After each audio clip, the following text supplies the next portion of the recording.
సంవత్సరం అవుతుంది చూస్తున్నాను. వైరల్ అవుతూనే ఉంది గానీ, ఎక్కడ ఒక్క పిసర తగ్గేదే లేదు అన్నట్టు అవుతుందనుకోండి. మా పిల్లలైతే వీడియోస్ చూసిన కాంచి మమ్మీ కునాఫా చెయ్యు, కునాఫా చెయ్యు అనేసి అడుగుతున్నారు. మోల్డ్ లేదని కొన్ని రోజులు గడిపేశాను. ఇంకా యూట్యూబ్‌లో చూస్తూ ఉంటే నా క్రేవింగ్ తట్టుకోలేక మోల్డ్ కూడా ఆర్డర్ పెట్టేసి చేసేసాను. అబ్బా! ఎంత టేస్ట్‌గా ఉందో మనం చేస్తేనే ఇలా ఉంది అని అంటే, అసలు రియల్‌గా దుబాయ్ కునాఫా తిన్నామంటే ఇంకా అంతే స్వర్గమే. అంత బాగుంటుంది. అప్పుడప్పుడు ఇలాంటి టేస్టులు కూడా రుచి చూడాలి అనిపిస్తూ ఉంటుంది.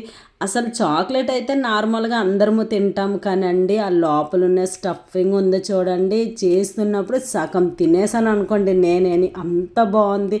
పిల్లలు ఎప్పటినుంచో అడుగుతున్నారు కదా అని వాళ్ళ స్కూల్ నుంచి వచ్చేసరికి సర్ప్రైజ్గా చేసేసి కునాఫా చాక్లెట్ అయితే చూపించాను. వాళ్ళైతే చాలా హ్యాపీ అయిపోయారు. మమ్మీ సూపర్గా ఉంది అనేసి అన్నారు. ఇంకా మా బాబు అయితే వాళ్ళ ఫ్రెండ్కి చెప్పాడంట కునాఫా చాక్లెట్ తిన్నాననేసి. ఏంటి దుబాయ్లో దొరికే కునాఫా చాక్లెట్ నువ్వు తిన్నావా అంటే, వీడు అవును దుబాయ్ వెళ్ళే కునాఫా చాక్లెట్ తిన్నానని చెప్పాడంట. ఇంట్లో కూడా ఈజీగా కునాఫా చాక్లెట్ చేసుకోవచ్చని. మరి మీరు కూడా మీ పిల్లలకి ఈ టేస్ట్ అయితే ఒకసారి చూపించండి. వీడియో నచ్చితే లైక్ చేయండి.